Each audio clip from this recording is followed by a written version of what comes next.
Africa is moving. Right now, as you listen to this, the entire continent is drifting northward at about the same rate your fingernails grow. And in 50 million years, Africa will have collided with Europe, creating mountain ranges that will dwarf the Alps. But that's just the beginning of what makes Africa the most extraordinary continent on Earth. Beneath the Great Rift Valley, the Earth is literally tearing Africa apart, slowly creating what will one day become a new ocean. And in the Sahara Desert, beneath billions of tons of sand, lie the remains of rivers and forests and creatures that prove this desert was once a paradise. Africa holds more mysteries than any other place on the planet. If you're new here, welcome. This is a space dedicated to exploring the world's most fascinating facts in a calm, meditative way. If you find value in these journeys through knowledge, I'd be grateful if you'd subscribe and turn on notifications. It helps these explorations continue, and it means we can discover more wonders together.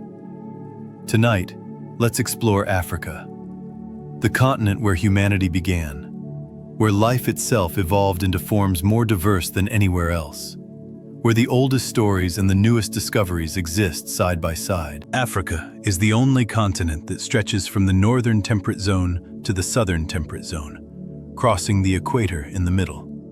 This means Africa contains almost every climate and ecosystem that exists on Earth. You can find Mediterranean coastlines, tropical rainforests, vast savannas, alpine mountains, and the world's largest hot desert, all within one landmass. No other continent has this diversity, this range of environments compressed into a single geographic entity. And this diversity of landscape created diversity of life. Africa is home to more large mammal species than any other continent. Elephants, lions, giraffes, rhinos, hippos, zebras, wildebeest, gorillas, chimpanzees. The list goes on and on. These animals evolved in Africa, and, with few exceptions, still live primarily or exclusively there. Africa is the last place on Earth where you can witness the kind of wildlife abundance that once covered much of the planet, where predator and prey exist in balance, where the ancient rhythms of nature still pulse with their original intensity. But let me tell you something most people don't know. Africa is much, much larger than it appears on most maps. The Mercator projection, the map most commonly used for centuries, dramatically distorts the size of landmasses near the equator.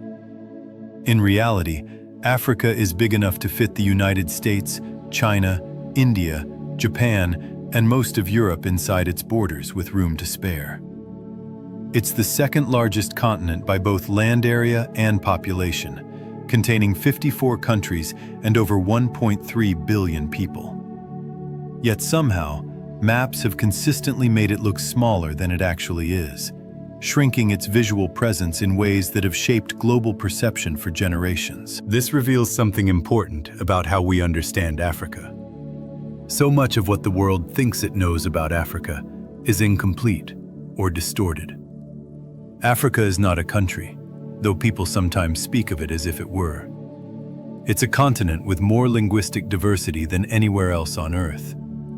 Over 2,000 distinct languages are spoken in Africa, representing about 30% of all languages worldwide. Some of these languages have millions of speakers. Others are spoken by only a few hundred people in remote villages, preserving knowledge and ways of thinking that exist nowhere else. And this linguistic diversity connects to something deeper. Africa is where language itself might have been born. The oldest evidence of symbolic thought, of abstract communication, comes from Africa. Ochre pigments carved with geometric patterns, shell beads used for personal decoration, tools that required planning and foresight to create. All of these appear in African archaeological sites dating back over 100,000 years. This suggests that the cognitive leap that made humans unique, that allowed us to create culture and civilization, happened first in Africa. Which brings us to the most profound truth about Africa. Every human being alive today can trace their ancestry back to Africa. Genetic studies confirm that all modern humans descended from populations that lived in Africa roughly 200,000 to 300,000 years ago. Some of those humans eventually migrated out of Africa, spreading across the globe and adapting to new environments. But the deepest human genetic diversity still exists in Africa, particularly among populations that never left. This means that in a very real sense, Africa is humanity's original home, the place where our species came into being. The archaeological evidence for this is overwhelming. The oldest human fossils ever found come from sites in Ethiopia and Kenya. The footprints at Laetoli in Tanzania, preserved in volcanic ash for 3.6 million years, show our ancient ancestors walking upright across an African landscape. The cave systems in South Africa have yielded some of the most complete early human remains ever discovered, telling the story of our evolution from tree-dwelling primates to the species that would eventually dominate the planet. But Africa's history goes back far beyond humans. The continent holds some of Earth's oldest rocks, dating back over 3.5 billion years. These ancient formations contain stromatolites, fossilized structures created by some of the earliest life forms on the planet. Africa has witnessed the entire span of life on Earth, from single-celled organisms to dinosaurs, to mammals, to humans. The ground beneath your feet, if you're in Africa, might contain layers of time that span billions of years of planetary history. And this deep time reveals something remarkable. Africa was once part of a supercontinent called Gondwana, which included South America, Antarctica, Australia, and India. About 180 million years ago, Gondwana began breaking apart, and Africa remained near the center of this fragmentation. This is why you can find similar rock formations, similar fossils, similar geological features in Africa and South America. They were once connected, part of the same landmass, before continental drift slowly pushed them apart. The evidence for this is beautifully preserved in places like the Sahara Desert. Fossils of ocean creatures can be found in the middle of the desert because this area was once covered by ancient seas. The desert itself is relatively young by geological standards, only a few million years old. Before that, the Sahara was green, covered with lakes and rivers and vegetation.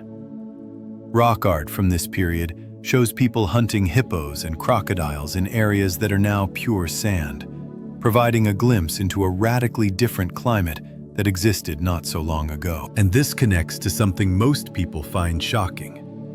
The Sahara Desert isn't permanent. It undergoes regular cycles of greening and drying that correspond to shifts in Earth's orbit. Every 20,000 years or so, changes in the tilt of Earth's axis bring monsoon rains back to the Sahara, transforming it into a landscape that can support abundant life. The last green Sahara period ended only about 5,000 years ago. Ancient lake beds, dried river channels, and archaeological sites all over the desert mark this relatively recent era of plenty. The Sahara will green again someday, though on a timescale beyond human planning. But while the Sahara was green, something extraordinary was happening along the Nile River. Egypt was developing one of the world's first great civilizations. The pyramids at Giza, built over 4,500 years ago, remain among the most impressive structures humans have ever created. The Great Pyramid was the tallest human-made structure in the world for over 3,800 years. Think about that. For most of recorded history, nothing humans built exceeded the height of those ancient Egyptian monuments. They were constructed with such precision that we still don't fully understand the techniques used, how massive stone blocks weighing many tons were quarried, transported, and positioned with accuracy measured in millimeters. And Egypt was just one of many African civilizations that reached heights of sophistication and power. The Kingdom of Kush, south of Egypt in what is now Sudan, built their own pyramids, more of them than Egypt has, though smaller and less famous. The kingdom of Aksum, in modern-day Ethiopia, was a major trading power that minted its own coins and constructed towering stone obelisks. Great Zimbabwe built massive stone structures without mortar, creating a capital city that housed up to 20,000 people. The Mali Empire in West Africa became so wealthy from gold and salt trade that when its emperor, Mansa Musa, made a pilgrimage to Mecca in 1324, he brought so much gold that he crashed the economies of the regions he passed through. These civilizations developed complex societies with advanced metallurgy, agriculture, architecture, and trade networks that connected them to the rest of the world. Africa was never isolated or primitive. It was integral to global systems of exchange, contributing innovations in mathematics, medicine, agriculture, and art that influenced cultures across multiple continents. But there's a shadow over African history that cannot be ignored. The transatlantic slave trade forcibly removed millions of people from Africa over a period of about 400 years. This wasn't just a humanitarian catastrophe. It was a demographic disaster that reshaped African societies, disrupted economies, destroyed political systems, and severed cultural continuities. The impacts of this period still echo today, having fundamentally altered the trajectory of African development in ways that continue to influence contemporary challenges. Following slavery came colonialism. In the late 1800s, European powers divided almost the entire African continent among themselves, drawing borders with rulers on maps in European capitals, often with no regard for existing ethnic, linguistic, or political boundaries. By 1914, only Ethiopia and Liberia remained independent. This period of colonial rule extracted resources, imposed foreign systems of governance, and created economic structures designed to benefit European powers rather than African populations. Though most African nations gained independence in the mid-20th century, the legacy of colonialism remains visible in ongoing conflicts, economic challenges, and political instability. Yet despite these historical traumas, despite the ongoing challenges, Africa is dynamic and forward-looking in ways that outsiders often fail to recognize. Africa has the youngest population of any continent, with a median age of about 19 years. This youthful demographic is driving innovation, entrepreneurship, and cultural production that is reshaping African societies and influencing global culture. African music, from Afrobeats to various regional styles, has become globally popular. African authors are winning major international literary prizes. African filmmakers are creating works that are changing global cinema. And this connects to something about African resilience and creativity. African societies have always been adaptive, finding ways to thrive despite obstacles. The spirit of Ubuntu, a concept from Southern African cultures that roughly translates as, "I am because we are," reflects a communal approach to life that prioritizes relationships and mutual support.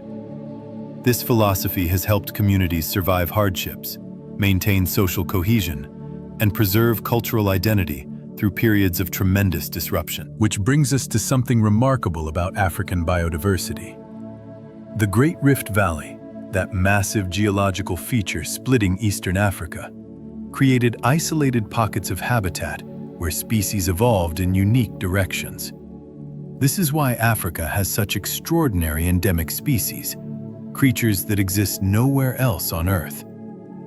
The mountain gorillas of Rwanda and Uganda, numbering only about 1,000 individuals, live in misty forests at high altitudes.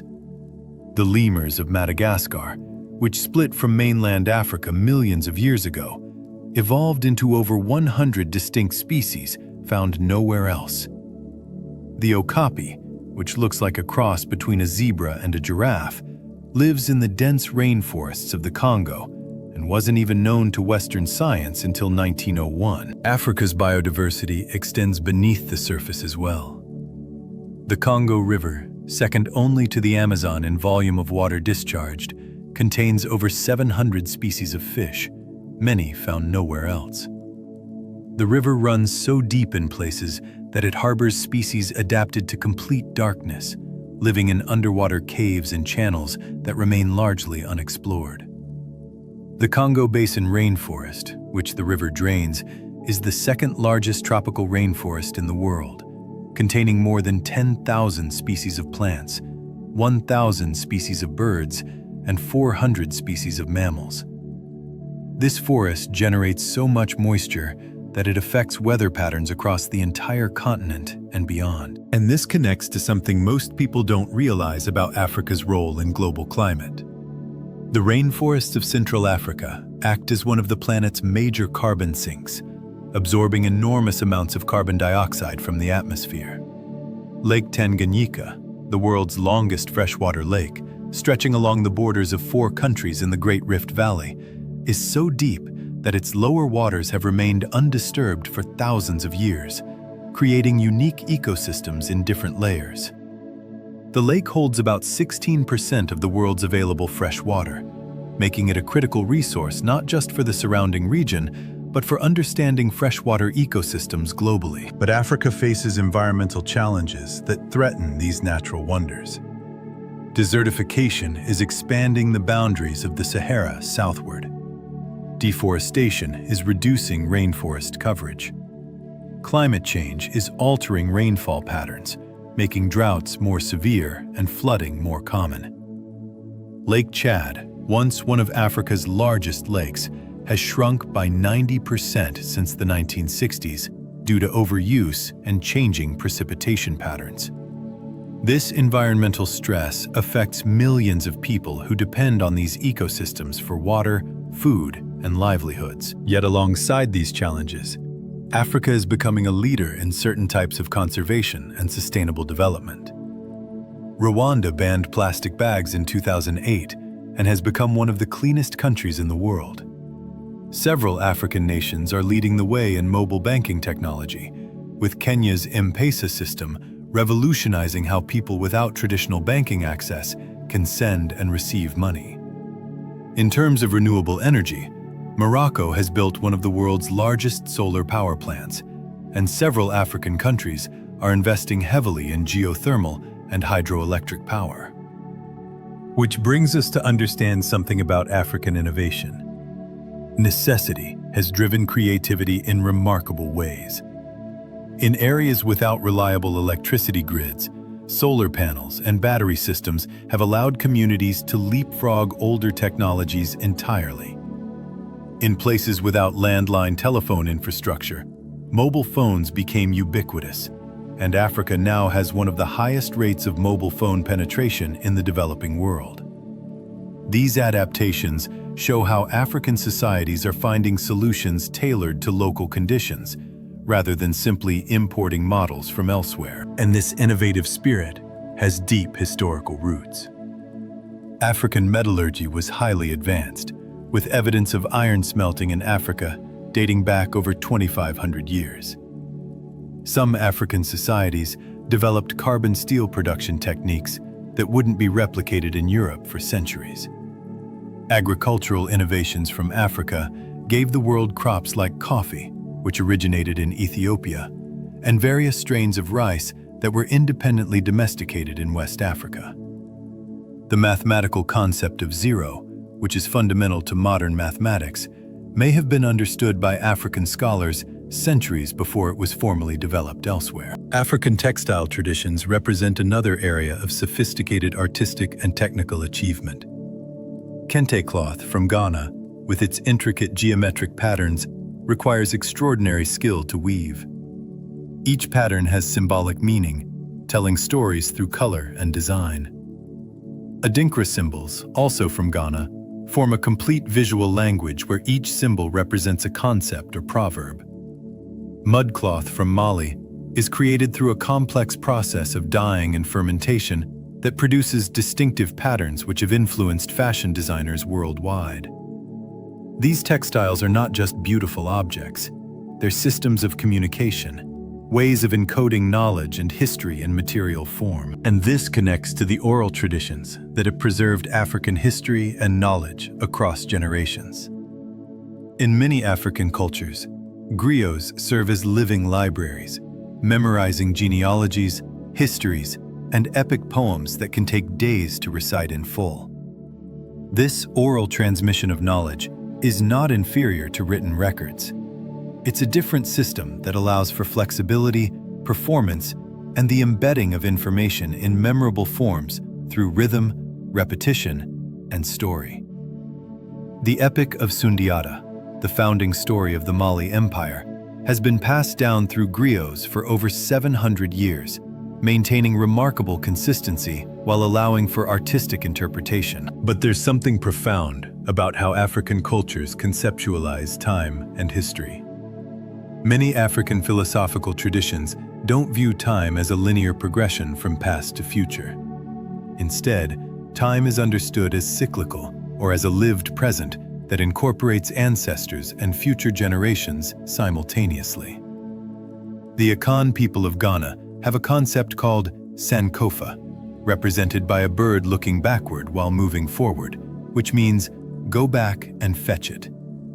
This reflects an understanding that moving into the future requires engaging with the past, learning from ancestors, carrying forward what is valuable while adapting to new circumstances. This philosophical orientation shapes everything from governance to social relationships to artistic expression. Ancestors are not dead and gone. They remain present, consulted, honored, integrated into daily life. Decisions are made with consideration for how they will affect not just the living, but also the unborn generations. This long-term thinking, this sense of accountability to past and future, offers a counterpoint to the short-term focus that dominates much of modern global culture. And alongside these philosophical traditions, Africa has given the world religious innovations that have shaped global spirituality. Christianity took root in Africa in the very earliest days of the faith. The Ethiopian Orthodox Church is one of the oldest Christian denominations, maintaining traditions that date back to the 4th century. The rock-hewn churches of Lalibela in Ethiopia, carved directly into solid rock below ground level, represent architectural and spiritual achievements of breathtaking ambition. Each church is carved from a single piece of rock, requiring workers to excavate hundreds of thousands of tons of stone while creating intricate designs and interconnected tunnels. Islam also has deep roots in Africa, arriving in North Africa within decades of the Prophet Muhammad's death and spreading across the Sahara through trade routes and scholarly exchange. Timbuktu in Mali became one of the great centers of Islamic learning, home to universities and libraries that held hundreds of thousands of manuscripts.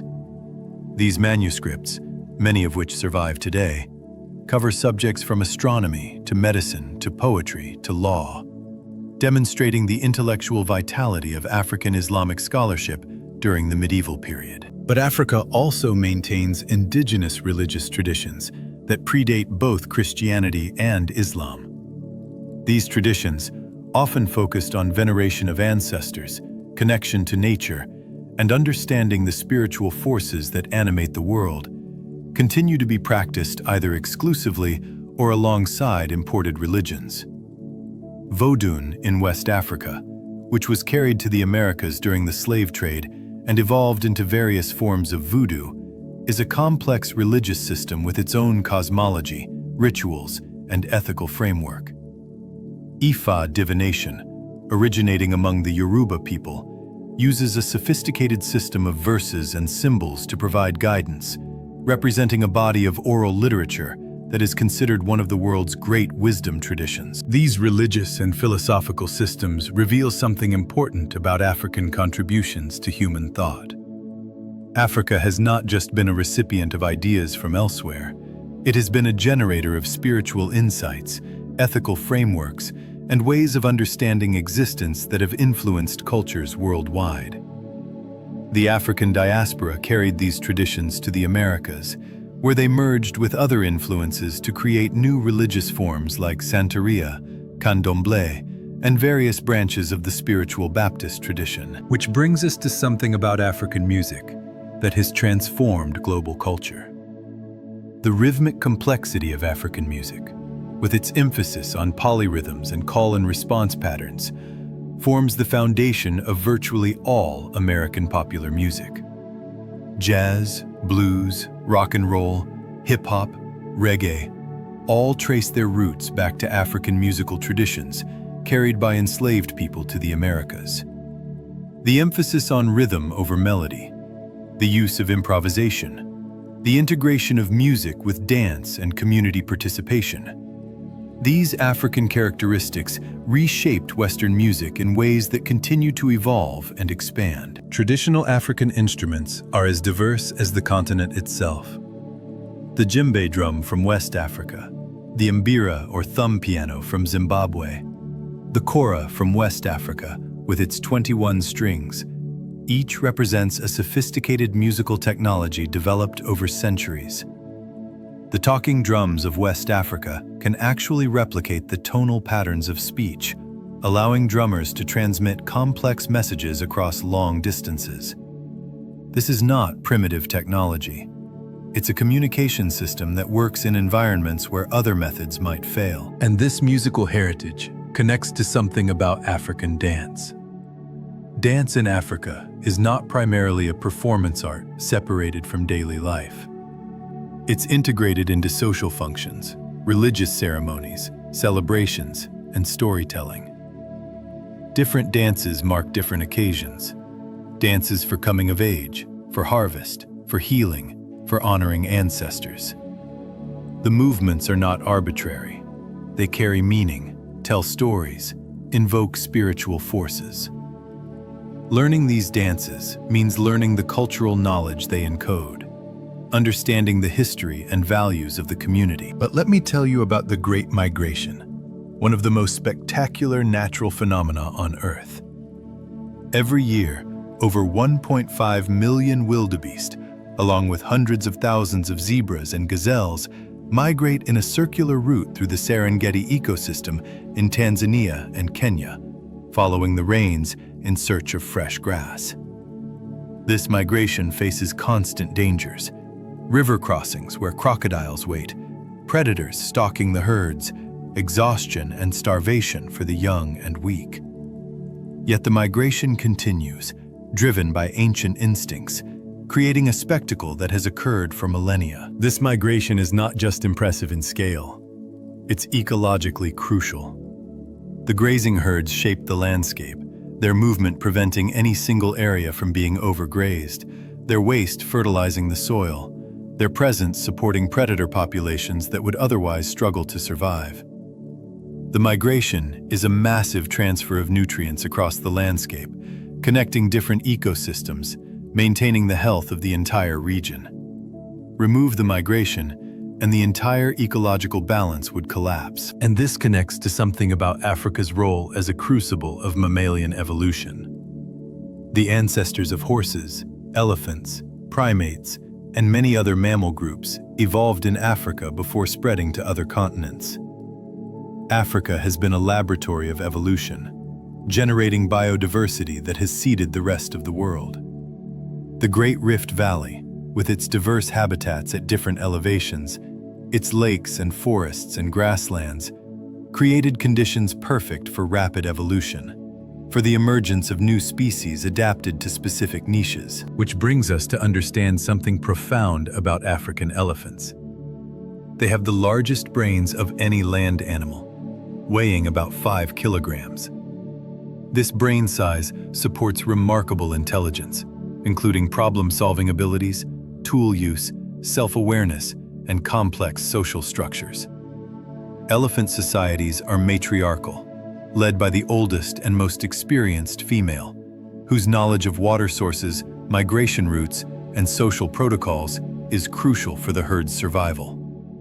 When a matriarch dies, the herd loses not just a leader, but a living library of accumulated knowledge. Elephants also display behaviors that suggest emotional depth we're only beginning to understand.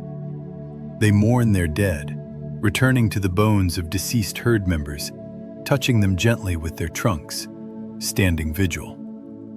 They show empathy, helping injured herd members, protecting young elephants that aren't their own offspring, even assisting other species in distress.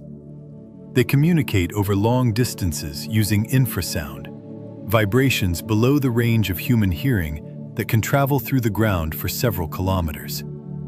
Elephants are not just animals.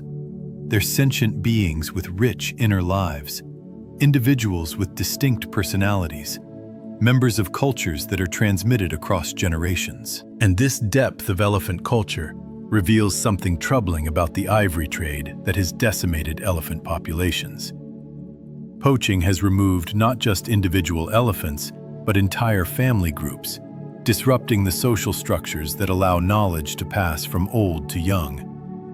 Young elephants growing up without matriarchs show behavioral problems, become more aggressive, make poor decisions about resources and danger.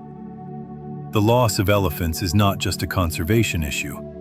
It's a cultural catastrophe for the elephant communities themselves, the destruction of societies that have existed for millions of years. But there are signs of hope. Countries like Botswana and Kenya have made elephant conservation a priority, with some populations stabilizing or even growing. Local communities are increasingly involved in conservation efforts, recognizing that wildlife tourism can provide economic benefits that exceed the short-term gains from poaching. The relationship between humans and elephants in Africa is being renegotiated, moving toward coexistence rather than conflict, though the path forward remains challenging. Which brings us to consider the lions, the apex predators of the African savanna. Lions are the only truly social cats, living in prides that can include up to 3 males and a dozen or more females along with their cubs. This social structure is unusual among big cats and allows lions to hunt large prey that would be impossible for a solitary hunter to bring down. The females do most of the hunting, working cooperatively to surround and overwhelm prey. The males, despite their fearsome reputation, primarily defend the territory and protect the pride from rival males. But lion populations have declined dramatically, dropping from an estimated 200,000 a century ago to fewer than 20,000 today. Habitat loss, conflict with livestock herders, and trophy hunting have all contributed to this decline. Lions now occupy only 8% of their historic range. In some regions, they've disappeared entirely. Yet lions remain potent symbols, appearing in heraldry, mythology, and cultural iconography worldwide. The disconnect between their symbolic power and their actual vulnerability reflects a broader pattern of how humans relate to African wildlife, valuing them as ideas while often failing to protect them as living creatures. And alongside lions, Africa is home to the last remaining wild chimpanzees and gorillas, our closest living relatives. Chimpanzees share about 98% of their DNA with humans, and studying them has revealed behaviors and capacities that challenge our assumptions about what makes humans unique. Chimpanzees use tools, passing knowledge of tool use from one generation to the next. They engage in warfare between groups, with coordinated attacks that result in deaths. They display emotions that look remarkably human: grief, joy, anger, affection. They can learn sign language and communicate with humans using symbols. They're not just similar to humans, they're beings with their own forms of culture, intelligence, and emotional complexity. Gorillas, particularly the mountain gorillas that live in the volcanic highlands along the borders of Rwanda, Uganda, and the Democratic Republic of Congo, have captured human imagination through their sheer presence. A mature male silverback gorilla can weigh over 200 kilograms, yet these powerful animals are primarily gentle herbivores, spending their days eating vegetation and caring for their family groups. Dian Fossey's work studying mountain gorillas in the 1960s and 70s revealed their complex social lives and helped launch conservation efforts that have brought the population back from the brink of extinction. But these conservation successes come at a cost. Mountain gorillas now live in protected areas that are essentially islands of habitat surrounded by human development.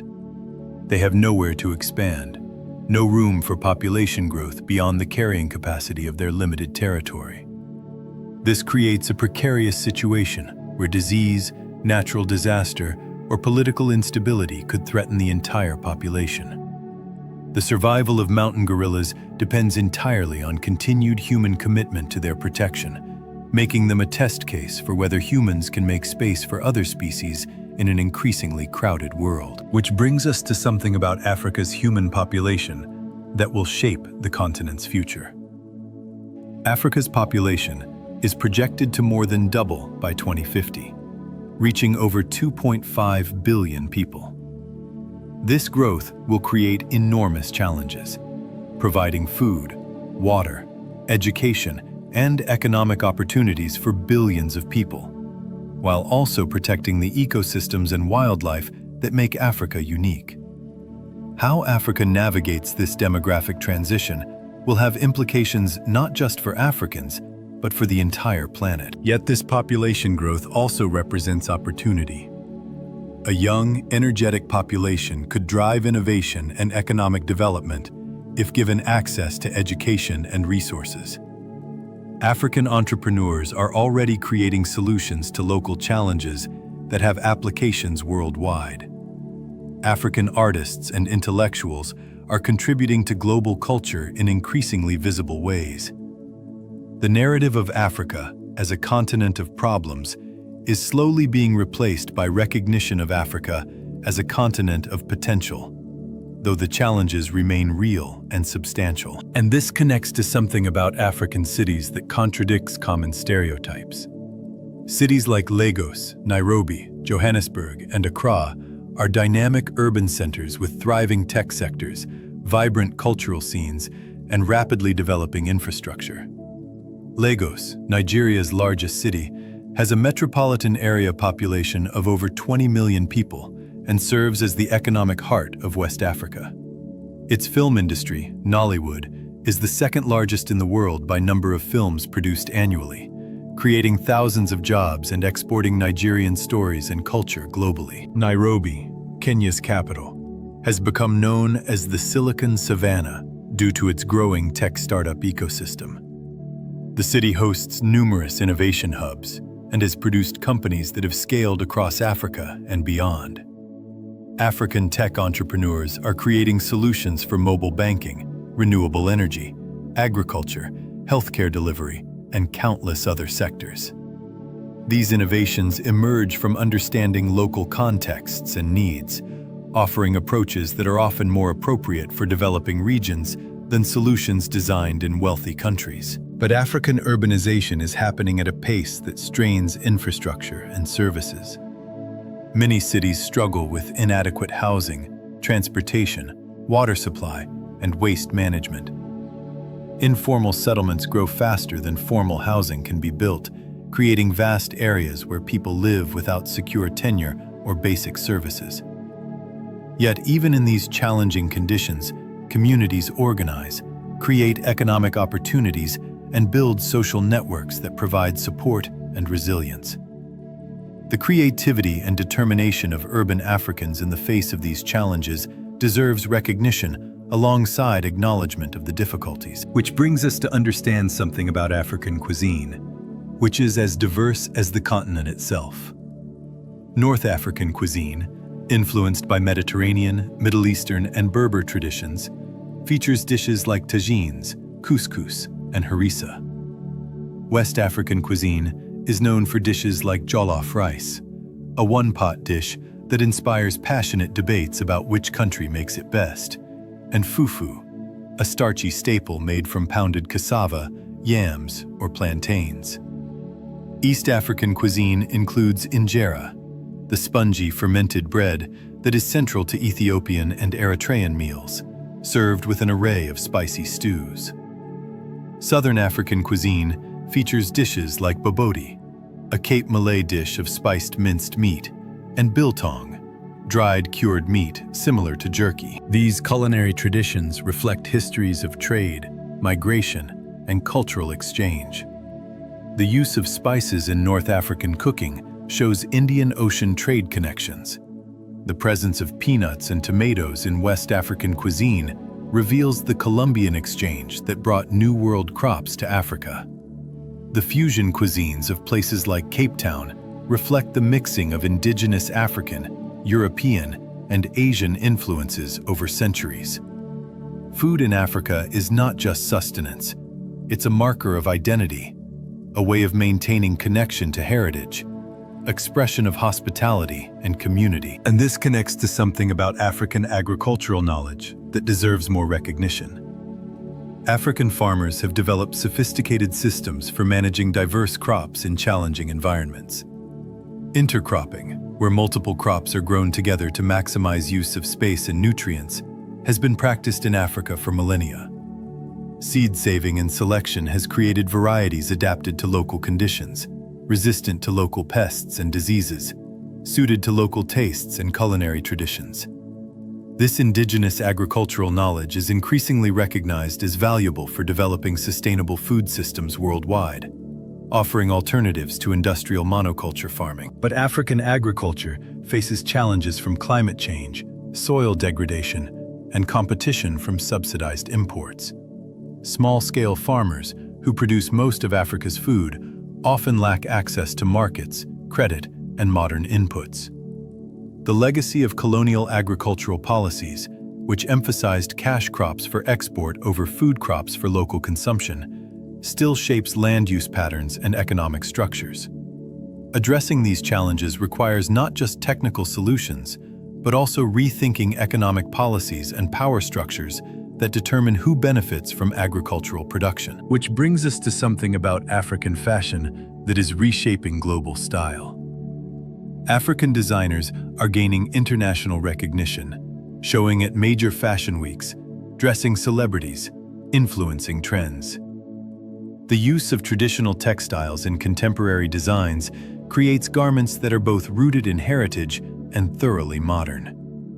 Ankara prints, kente cloth, mud cloth, and other African fabrics are being incorporated into everything from haute couture to streetwear, creating a visual language that celebrates African aesthetics. This fashion revolution is part of a broader cultural renaissance.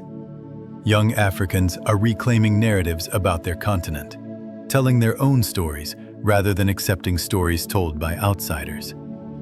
Social media has enabled African creatives to reach global audiences directly, bypassing traditional gatekeepers. The hashtag movements, the viral content, the international collaborations, all of this represents a shift in how Africa engages with the world and how the world perceives Africa. And alongside this cultural production, African literature continues to produce works of extraordinary power. Writers like Chinua Achebe, whose novel Things Fall Apart challenged colonial narratives about African societies, opened doors for generations of writers who have explored African experiences with nuance and complexity. Contemporary African writers are winning major international prizes, telling stories that range from intimate personal narratives to sweeping historical epics to speculative fiction that reimagines African futures. These literary works serve multiple functions. They preserve histories that might otherwise be lost. They challenge stereotypes and simplistic narratives. They provide African readers with stories that reflect their own experiences and contexts. They contribute to global literature voices and perspectives that enrich the entire human conversation about what it means to be alive, to struggle, to love, to hope, to create meaning in a complex world. But let me tell you something about the Nile River that connects to Africa's ancient past and uncertain future. The Nile is often called the longest river in the world, stretching over 6,600 kilometers from its sources in East Africa to its delta in Egypt. For millennia, the annual flooding of the Nile deposited nutrient-rich silt along its banks, enabling agriculture in an otherwise arid region and supporting the civilization of ancient Egypt. The river was so central to Egyptian life that the Egyptian calendar was based on its flood cycle, and Egyptian religion incorporated the Nile as a life-giving force. Today, the Nile flows through 11 countries, each with competing demands for its water. Ethiopia is building the Grand Renaissance Dam, which will be Africa's largest hydroelectric power plant, generating electricity that could transform Ethiopia's economy. But downstream countries, particularly Egypt and Sudan, worry that the dam will reduce their water supply, threatening agriculture and livelihoods. The politics of the Nile illustrate broader challenges of managing shared resources, balancing development needs with existing uses, navigating historical agreements made during colonial times that may no longer reflect current realities. Water security is becoming one of Africa's most pressing challenges. Climate change is altering rainfall patterns, making some areas drier and others wetter, increasing the frequency of both droughts and floods. Growing populations need more water for drinking, sanitation, and agriculture. Industries require water for production. Competition over water resources has already contributed to conflicts, and experts worry that water scarcity could drive future instability unless cooperative management systems are developed. Yet Africa also holds potential solutions to water challenges. Ancient water harvesting techniques, such as the terraced systems developed in highland Ethiopia or the underground aqueducts built by Berber communities in North Africa, demonstrate sustainable approaches to water management. Modern innovations, like fog harvesting systems being tested in dry regions or solar-powered desalination for coastal areas, offer new possibilities. The challenge is scaling these solutions and ensuring that water resources are managed equitably, with consideration for both human needs and ecosystem health. Which brings us to something about African architecture that deserves far more recognition. The Great Mosque of Djenné in Mali, built from sun-baked mud bricks, is the largest mud brick building in the world. It must be replastered annually after the rainy season, and this replastering has become a community festival where everyone participates in maintaining this architectural treasure. The building demonstrates sophisticated understanding of how to work with local materials and climate, creating structures that are both functional and beautiful. The stone cities of Ethiopia, like Gondar with its castles and Lalibela with its rock-hewn churches, show architectural achievements that rival anything built in medieval Europe. The ruins of Great Zimbabwe, with its massive curved walls built without mortar, demonstrate masonry skills that created structures stable enough to stand for over 700 years. The Swahili coast is dotted with ruins of stone towns that were centers of trade and Islamic scholarship, their coral stone buildings adorned with elaborate carvings and designs. Traditional African architecture also offers lessons in sustainability. Houses built from local materials like mud, thatch, and wood require minimal energy to construct and naturally regulate temperature, staying cool in hot climates. The design of traditional compounds, with multiple structures around a central courtyard, creates flexible living spaces that can expand as families grow. These indigenous building traditions are being rediscovered by architects seeking alternatives to energy-intensive modern construction methods. And this connects to something about how African societies organized themselves politically. The common narrative suggests Africa lacked complex political systems before colonialism, but this is demonstrably false. The Ghana Empire, which flourished from about the 6th to 13th centuries, had a sophisticated administrative structure, controlled trans-Saharan trade routes, and maintained diplomatic relations with North African states. The Songhai Empire, at its height in the 15th century, was larger than Western Europe and had a complex bureaucracy, with specialized ministers overseeing different aspects of governance. The Kingdom of Congo, when Portuguese explorers arrived in the late 15th century, was a well-organized state with a capital city that impressed European visitors. The kingdom had a taxation system, a standing army, and diplomatic protocols. The King of Congo exchanged letters with European monarchs as an equal, discussing trade, religion, and political matters. The disruption of African political systems came not from internal weakness, but from external pressures, particularly the slave trade and later colonialism, which deliberately undermined existing structures. But there's something important about recognizing that African political organization took many forms, not all of them centralized kingdoms or empires. Some African societies were organized as confederacies of autonomous communities, making decisions through consensus rather than top-down authority. Others had age-based systems, where different age groups had different responsibilities and privileges. Some were organized around lineages, others around religious authorities. This diversity reflects different solutions to the challenges of organizing human societies, alternatives to the state-based models that came to dominate European thinking. Which brings us to understand something about African languages and what they reveal about thought and culture. Many African languages have grammatical features rarely found elsewhere. Some languages distinguish not just past and future tense, but multiple levels of past and future based on distance in time. Others have elaborate systems for marking whether information is directly witnessed or heard secondhand. Some languages incorporate sounds that don't exist in most world languages, like the clicks found in languages of Southern Africa. These linguistic features aren't just curiosities. They reflect different ways of organizing experience, different emphases on what information is important to encode in language. A language that carefully marks information source trains speakers to be conscious of how they know what they know, to distinguish between direct knowledge and hearsay. A language with elaborate kinship terms reflects the importance of family relationships and social hierarchies. Language shapes thought in subtle ways, and the diversity of African languages represents a diversity of ways of understanding and interacting with the world. But this linguistic diversity is threatened. Many African languages are endangered, spoken by aging populations, with younger people shifting to dominant regional languages or former colonial languages.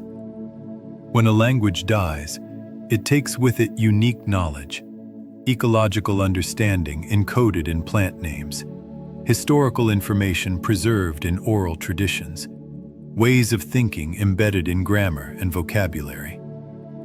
The loss of linguistic diversity is a loss for all humanity, a narrowing of the range of human cognitive and cultural possibilities. And this connects to something about education in Africa that is both a challenge and an opportunity. Access to education has expanded dramatically since independence, with literacy rates rising and more children attending school than ever before. Yet quality remains uneven, with many schools lacking basic resources like textbooks, adequate facilities, or trained teachers. The language of instruction is often a former colonial language rather than students' mother tongues, creating barriers to learning. Curriculum often reflects colonial-era content rather than African histories and contexts. But there are also innovations. Community-led schools in some areas achieve better outcomes than government schools. Mobile technology is being used to provide educational content in remote areas. African scholars are developing curricula that center African knowledge and perspectives. The challenge is scaling these innovations, ensuring that all African children have access to education that prepares them for the opportunities and challenges they will face, that connects them to their heritage while also providing skills for modern economies. Which brings us to something about African wildlife that often goes unmentioned. Africa's rivers and lakes contain enormous fish diversity. Lake Victoria alone is home to over 500 species of cichlid fish, most found nowhere else. These fish evolved from a common ancestor into a spectacular variety of forms, colors, and ecological niches in a relatively short time, making them a textbook example of rapid evolution. Lake Malawi contains even more species, with ongoing debates about exactly how many distinct species exist. But these freshwater ecosystems face threats from pollution, overfishing, and invasive species. Lake Victoria's ecology was dramatically altered by the introduction of Nile perch, a large predatory fish that has driven many native species to extinction. The lake's water quality has declined due to agricultural runoff and sewage. Similar problems affect other African lakes and rivers, threatening both biodiversity and the millions of people who depend on freshwater fish as a primary protein source. Africa's insects also deserve mention. The continent hosts an incredible diversity of butterflies, beetles, ants, and other insects, many playing crucial roles in pollination, decomposition, and nutrient cycling. Safari ants form massive colonies with millions of individuals, conducting raids that sweep through areas consuming any small creatures in their path. Termites build enormous mounds with sophisticated ventilation systems that maintain stable internal temperatures. Dung beetles, which were sacred to ancient Egyptians, perform the essential service of breaking down animal waste, recycling nutrients, and reducing disease vectors. And this connects to something about African snakes that challenges common fears. While Africa has venomous snakes, including cobras, mambas, and vipers, most snakes are harmless to humans and play important roles in controlling rodent populations. The black mamba, despite its fearsome reputation, is a shy animal that will avoid humans when possible. Snakebite remains a serious health issue in rural Africa, but this is largely because people lack access to antivenom and emergency medical care, rather than because snakes are aggressive. Understanding and respecting snakes, rather than killing them indiscriminately, would benefit both humans and ecosystems. But let me tell you about something that captures the majesty of Africa in a single image. Victoria Falls. Located on the border between Zambia and Zimbabwe. The local name is Mosi Oatunya, meaning the smoke that thunders, referring to the spray that rises hundreds of meters into the air and can be seen from dozens of kilometers away. During peak flow, over 500 million liters of water per minute plunge over the cliff, creating a roar that is deafening and a mist that creates perpetual rainbows. Standing before Victoria Falls, you feel the power of nature in a visceral way.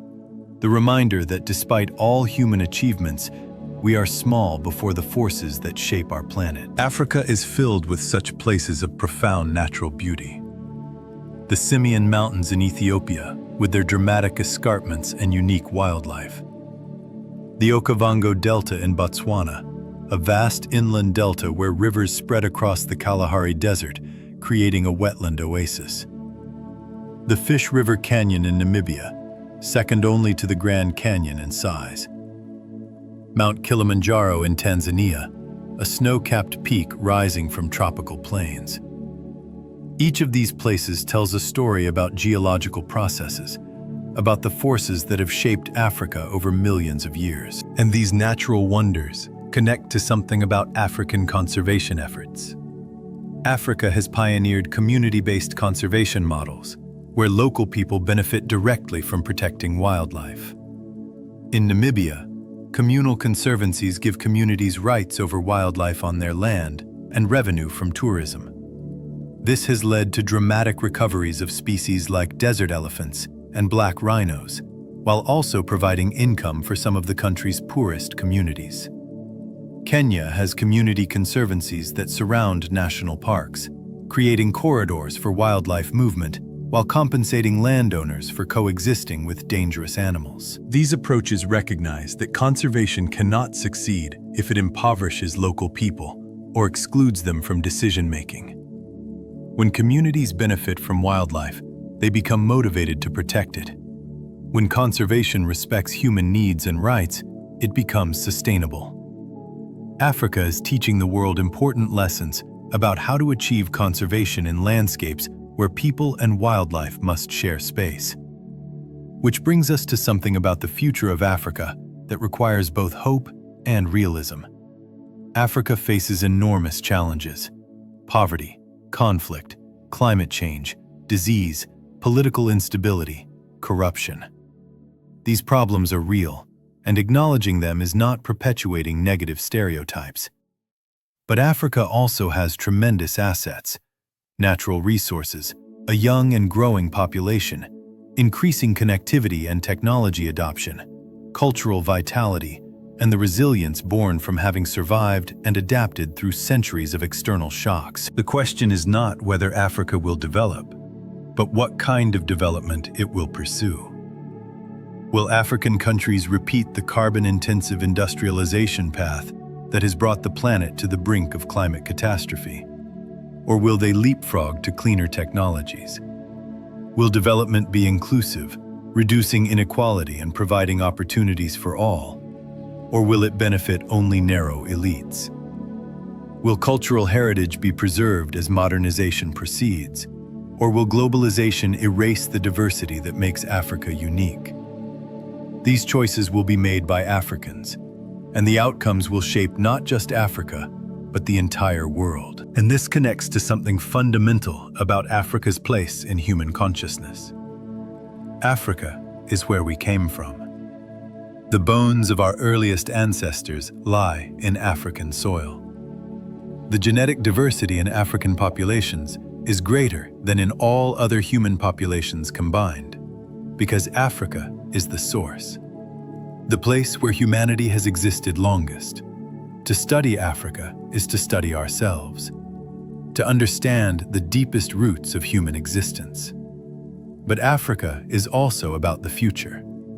The continent's youthful demographic means that African perspectives and priorities will increasingly shape global culture, politics, and economics.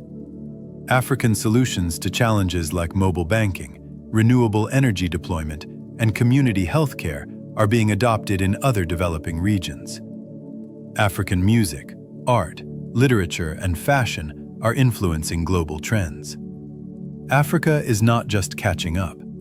In some domains, it's leading, offering models and innovations that the rest of the world is following. As you drift towards sleep, consider the immensity of Africa, a continent where humanity was born, where civilizations rose and fell, where wildlife still roams in numbers that stagger the imagination, where over 1.3 billion people are living their lives, pursuing their dreams, creating their futures. Africa is not one story. It's a billion stories, each unique, each valuable, each contributing to the ongoing narrative of what it means to be human on this planet. The sun rises over the Serengeti, painting the savanna gold. It sets over the Atlantic, turning the sky crimson. And beneath that sky, Africa continues, enduring, adapting, creating, becoming. The continent that holds humanity's past and shapes humanity's future. The place where it all began, and where so much continues to unfold. If you've found value in this journey through Africa, I'd be grateful if you'd subscribe and join us for more gentle explorations of the wonders around us. And whether you're drifting towards sleep or simply resting in this moment, I'm glad you were here. Thank you for listening. Good night.